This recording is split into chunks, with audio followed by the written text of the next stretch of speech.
Bonjour à tous, nous allons commencer donc le résumé de la parashat Nasso, la parashat qui vient juste après la parashat de Bamidbar, où on vient de parler sur la fonction des Kéatites. On se rappelle qu'il y avait trois familles de Lévites. Il y avait les Kéatites, les Gersonites et les Mérarites. Les Kéatites étaient la famille des Lévites qui avait pour fonction de porter les objets les plus sacrés du temple, dont le candélabre, la table, l'arche sainte, etc. Et dans cette paracha de Nasso, qui veut dire élève, et donc recensé d'après la Torah, c'est Dieu qui ordonne à Moïse donc de recenser les Gersonites, les fils de Gershon, et les Mérarites, qui avaient pour fonction de porter des objets moins sacrés que ceux que les Kéatites portaient. Par exemple, les Gersonites devaient porter toutes les sortes de tentures qu'il y avait sur le tabernacle, sur le temple, et les Mérarites, toutes les sortes de piliers et de poteaux qui servaient de base et de mur au temple. La Torah nous enseigne par là, un des enseignements qu'on peut tirer, c'est, comme c'est expliqué dans la Chassidoute, dans la mystique juive, que les Kéatites qui devaient porter les objets les plus sacrés, dont l'arche sainte, dans laquelle il y avait les rouleaux de Torah, on sait que la Torah a une influence profonde sur la personne. Parce que lorsqu'on étudie quelque chose, lorsqu'on étudie la Torah, cette étude est assimilée dans notre personne. On l'intègre. Avant, cette idée ne faisait pas partie de ma façon de penser. Maintenant que j'ai étudié, je réfléchis de cette manière-là. J'ai compris cette idée, je l'ai assimilée et je réfléchis de cette manière. Donc, ma personne change par l'étude. Alors que les Gersonites et les Mérarites aussi, qui devaient porter les objets les moins sacrés, comme on a dit déjà, les tentures qui servaient de toit sur le temple, ainsi que les piliers et les poteaux. La mystique juive, la Chassidut explique qu'en vérité, ça fait référence, ça fait allusion au mitzvot, au commandement. Donc pour résumer, les Kéatites qui portaient l'arche sainte et les objets les plus sacrés, ça fait allusion à l'étude de la Torah. Et les Gersonites et Mérarites, les objets qu'ils devaient porter faisaient allusion à l'accomplissement des mitzvot. La Torah, dans la parasha de Nasso, commence en disant recense les Gersonites Gamhem, eux aussi. Pourquoi on dit eux aussi? On veut en fait ici nous faire comprendre que leur tâche n'était pas moins importante que celle des Kéatites. C'est-à-dire que, en vérité, la vraie étude, une étude qui peut être considérée comme une étude de la sagesse de Dieu, de la Torah, est appréciée par Dieu seulement si elle aboutit à l'accomplissement des mitzvot, seulement si on finit par accomplir concrètement ce qu'on a étudié. Et sinon, on ne peut pas vraiment qualifier ça d'étude. C'est une étude comme une autre, ça reste une étude comme une autre, mais ce n'est pas une étude divine et empreinte de sainteté.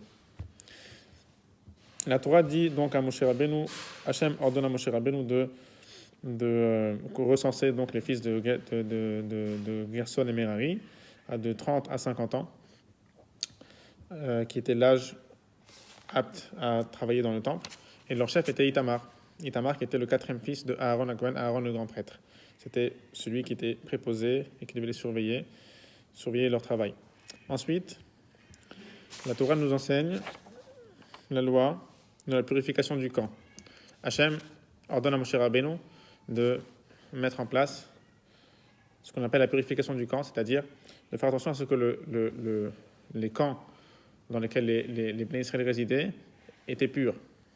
Non, on a déjà parlé qu'il y avait trois camps dans le désert, un dans l'autre. Le premier camp était celui du temple, le deuxième camp était celui des Lévites qui campaient autour du temple, et le troisième camp était celui des Israélites, de tous les autres 12 tribus qui campaient autour des Lévites. Donc il y avait le temple, les Lévites, et autour, les Israélites. D'accord? Donc trois camps, un plus saint que l'autre. La Torah enseigne qu'il y a trois sortes d'impuretés et que Moshe Rabbeinu devait expulser ceux qui avaient contracté ces impuretés des camps. Et chaque impureté, selon sa sévérité, selon sa gravité, était expulsée d'un camp plus saint que l'autre. C'est-à-dire, il y a trois sortes d'impuretés. Premier, la plus grave, est le lépreux, celui qu'on appelle le Metzora. Le lépreux, Son impureté est la plus grave parce qu'elle provient de son corps même. La lèpre. La lèpre, quand on contractait la lèpre à l'époque, une lèpre avec les critères que la Torah décrit, pas n'importe quelle lèpre, était impure. Donc son impureté provient et est collée à sa peau, à son corps. Donc c'est l'impureté la plus grave. Et celui qui avait cette sorte d'impureté était expulsé des 3 camps. Il devait sortir complètement des 3 camps. Donc du camp, il n'avait pas droit d'accès, même pas au camp des Israélites. Il devait sortir complètement de ces camps-là. Le deuxième sorte d'impureté, moins grave que la première, est ceux qui ont des diverses sortes d'écoulements. Un écoulement, par exemple, volontaire ou pas, de séminal, ou alors de sang, menstruel, chez les femmes ou par accouchement. Tout ça était des sortes d'impuretés, et qui est moins grave que la précédente qu'on vient de citer, celle du lépreux, parce que c'est un incident corporel. Ce n'est pas une impureté qui est collée à la peau de la personne, qui est dans le corps même de la personne, sur le corps même de la personne, mais c'est un incident corporel, d'accord, comme on l'a dit, par un écoulement. Donc, ceux qui avaient contracté cette impureté devaient être expulsés du deuxième camp, donc le camp des Lévites. Ils avaient le droit d'accès au camp des Israélites, mais pas au camp des Lévites, et a fortiori, pas non plus au camp du temple. Ensuite, troisième catégorie d'impureté, est celui qui s'est rendu impur par un cadavre humain. Par un cadavre humain, on sait qu'un mort dans la Torah est impur, et il rend impur tout celui qui entre en contact avec lui. Et donc son impureté est moins grave, parce que il ne provient pas de sa personne. Celui qui a touché un mort sera impur par le contact d'un mort, donc c'est-à-dire il sera impur par un facteur extérieur à sa personne. Donc son impureté est moins grave. Donc c'est pour ça qu'il a le droit d'accès aux 2 camps, israélites et lévites, mais pas à celui au camp du temple. Il n'avait pas le droit d'accès à rentrer dans le temple.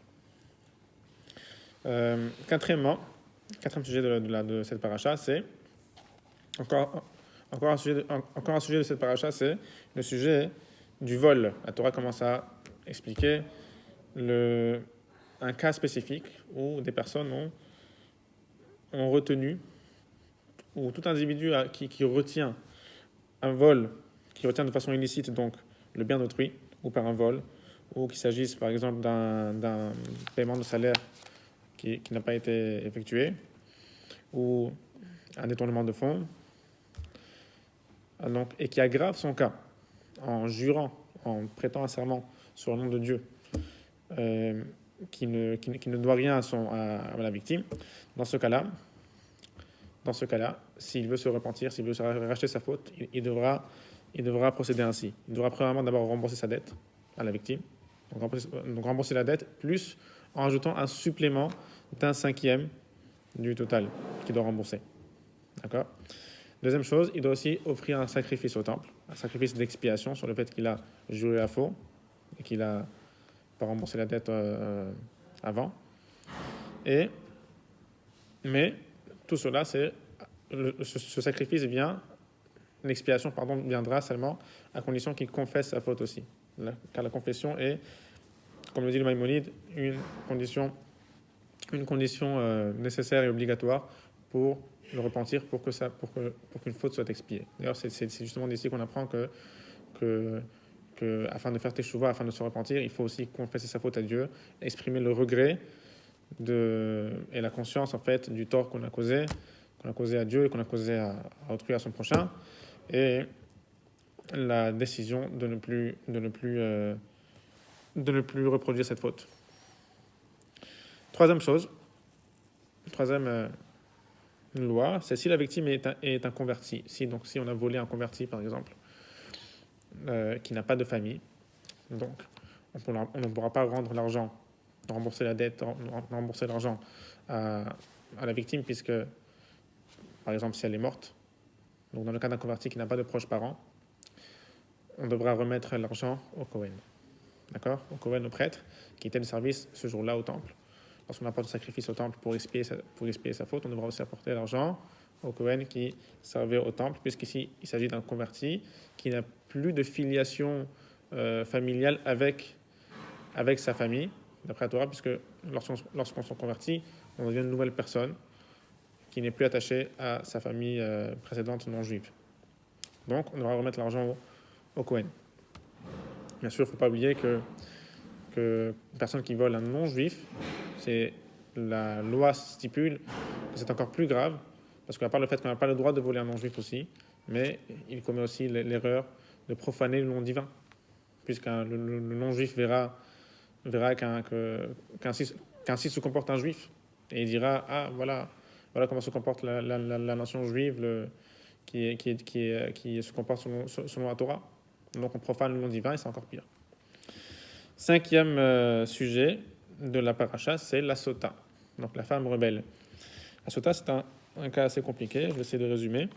C'est une femme qui se conduit légèrement. Son mari se rend compte, remarque la conduite légère de sa femme et qui la soupçonne d'adultère. Mais avant de la soupçonner d'adultère, il la met en garde de ne pas s'isoler avec telle ou telle personne. Il lui dit, je vois que tu es un peu trop proche de telle ou telle personne, ne t'isole pas avec lui, ne t'isole pas avec un tel, même plusieurs personnes en même temps, il peut la mettre en garde contre plusieurs personnes en même temps. Et cette femme-là donc, viole l'avertissement, ne prend pas en compte l'avertissement de son mari et va s'isoler avec les autres personnes, avec ces personnes-là. Et les témoins viennent donc témoigner qu'ils ont vu cette femme s'isoler avec telle personne dont son mari l'a mis en garde. Dans ce cas-là, son mari la soupçonne d'adultère. Il n'y a pas de témoin qu'elle a vraiment fait, qu'elle a eu des relations. Car dans ce cas-là, elle devrait être mise à mort si le tribunal avait encore le pouvoir de mettre à mort, les personnes en ce temps. Et sinon, elle devra divorcer son mari. Donc on ne parle que d'un cas de doute. On sait qu'elle s'est isolée avec les personnes que son mari lui a mis en garde de ne pas s'isoler avec, mais il n'y a pas de témoin qu'elle a commis un acte. Dans ce cas-là, la Torah nous enseigne que le mari devra prendre sa femme, l'amener au temple, donc devant le Kohen, avec une offrande qui est à base d'orge, à base de farine d'orge. Pourquoi la farine d'orge? Les Chachamim nous enseignent parce que l'orge est l'aliment des animaux. Et c'est pour faire allusion au fait que la femme s'est comportée de manière impudique, comme un animal, qui n'a pas de lien marital un avec l'autre. Et donc il apporte cette offrande au Kohen pour sa femme. D'ailleurs la Torah mentionne cette offrande, Minchat Kenaot, l'oblation de Kenaot, de jalousie, parce qu'elle réveillera la justice divine sur la femme si elle est coupable. Ensuite, le Kohen va prendre un récipient d'argile, mettre de l'eau sainte dedans, ainsi qu'un peu de terre du sol qui provient du sol du temple, et inscrire sur un parchemin un serment qu'il fera prêter à la femme, un serment dans lequel est inscrit donc toutes les malédictions que la femme portera sur elle si elle s'est rendue coupable. Le Kohen amène la femme devant le temple, devant l'autel, lui fait faire le sacrifice, et ensuite il lui fait prêter serment sur les malédictions qu'on vient de mentionner, qui sont inscrites dans le parchemin. La femme doit accepter, prendre conscience de la faute qu'elle a faite, et accepter donc les conséquences néfastes de ce breuvage qu'elle va boire. Elle peut par contre refuser de boire et avouer qu'elle a fauté, avouer qu'elle est impure, et dans ce cas-là, comme on n'a pas de preuve contre elle, elle ne pourra pas être mise à mort, mais elle devra divorcer son mari. On ne pourra pas la forcer à boire, mais elle devra divorcer son mari. Par contre, si on a déjà effacé le nom divin qui est inscrit dans le parchemin qu'on a mentionné dans l'eau, la femme ne pourra plus revenir en arrière et devra boire ce breuvage.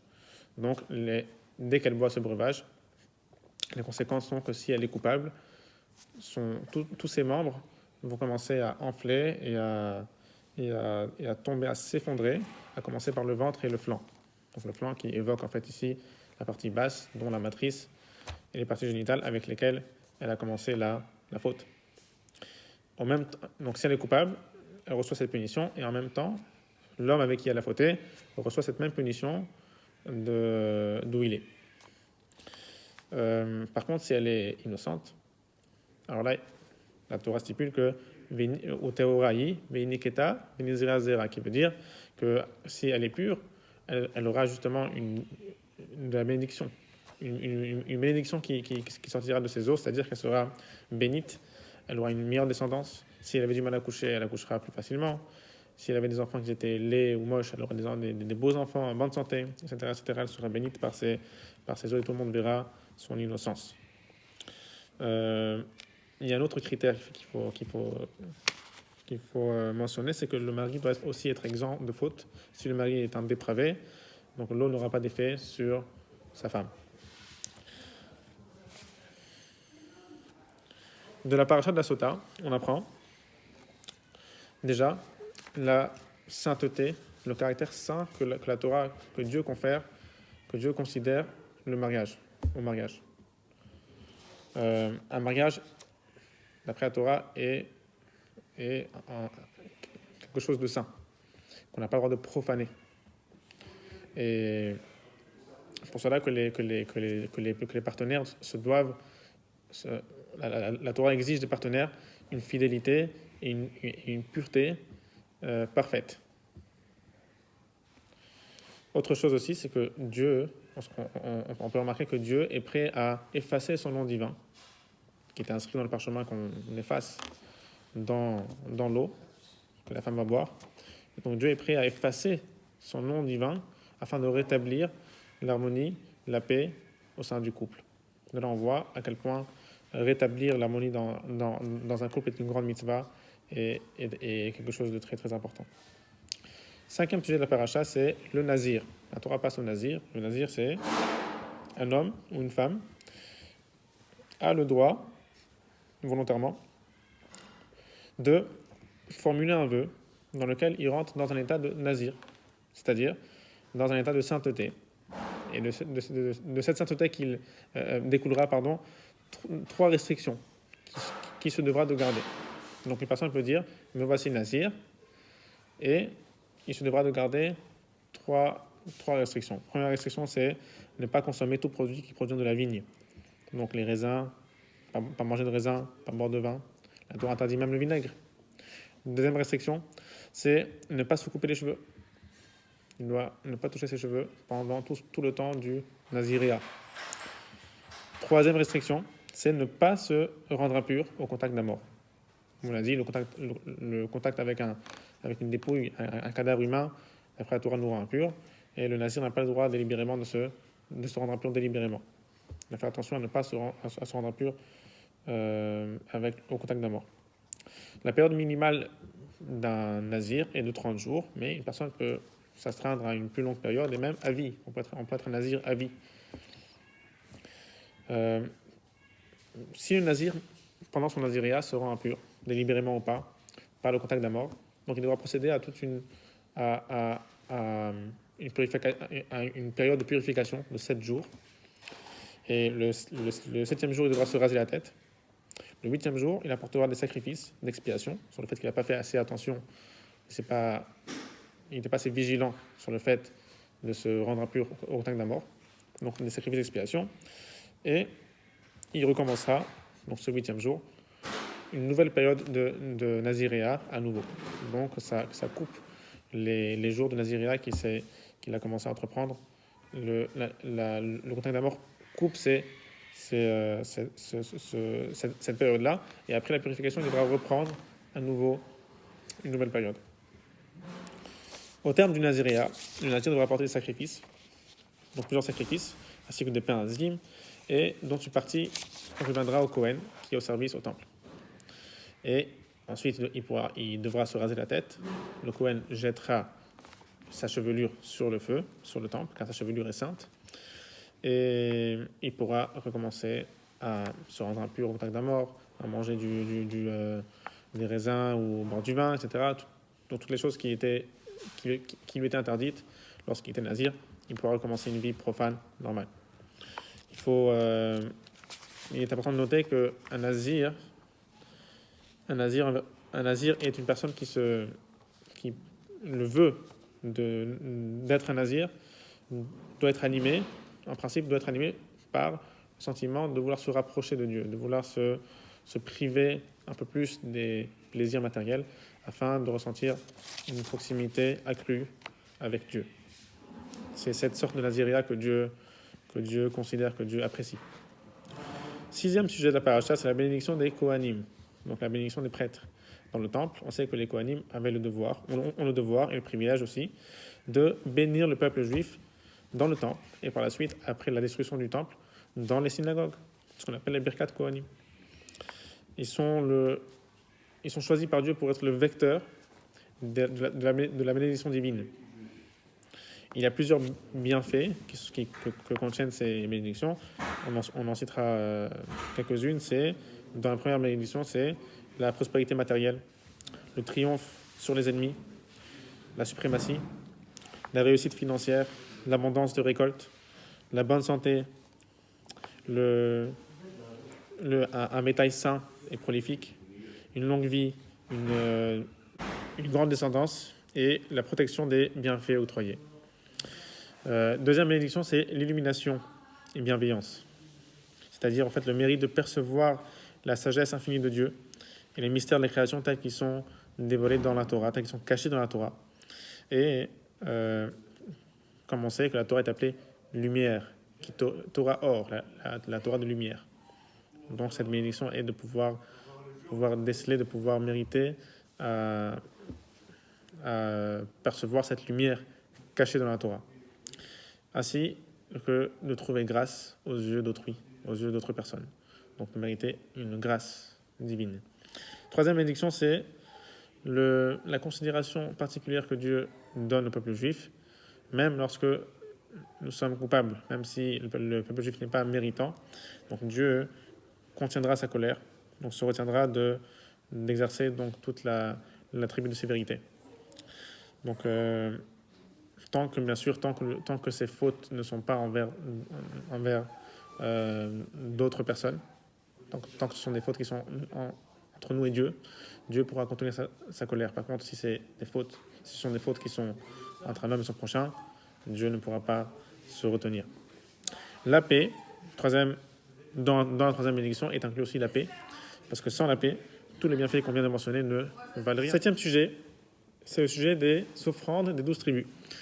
On sait que le jour de l'inauguration du temple, donc le premier Nissan, du temple de Moïse dans le désert, les chefs des 12 tribus ont voulu chacun apporter une offrande en honneur à Dieu, en honneur de ce jour sacré, de ce jour important dans lequel le temple était inauguré.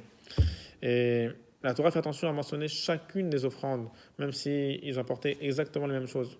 Chaque offrande était identique à l'autre, parce que chaque chef de tribu symbolisait quelque chose de différent avec son offrande. Symbolisait en fait la mission spécifique de sa tribu. Donc l'essence spirituelle, le caractère spirituel spécial de sa tribu. Et donc c'est pour ça que la Torah répète à chaque fois les offrandes, même si elles sont apparemment identiques. Parce que chacune avait un message différent, avait une prière différente et symbolisait quelque chose de différent. Donc la spécialité de chaque tribu. 8e sujet, la Torah conclut en nous racontant comment Moïse recevait sa prophétie au temple. Il rentrait et il écoutait une voix céleste dans le temple qui sortait du Saint des Saints par-dessus le couvercle de l'Arche Sainte et qui lui enseignait donc les mitzvot, les commandements au fur et à mesure.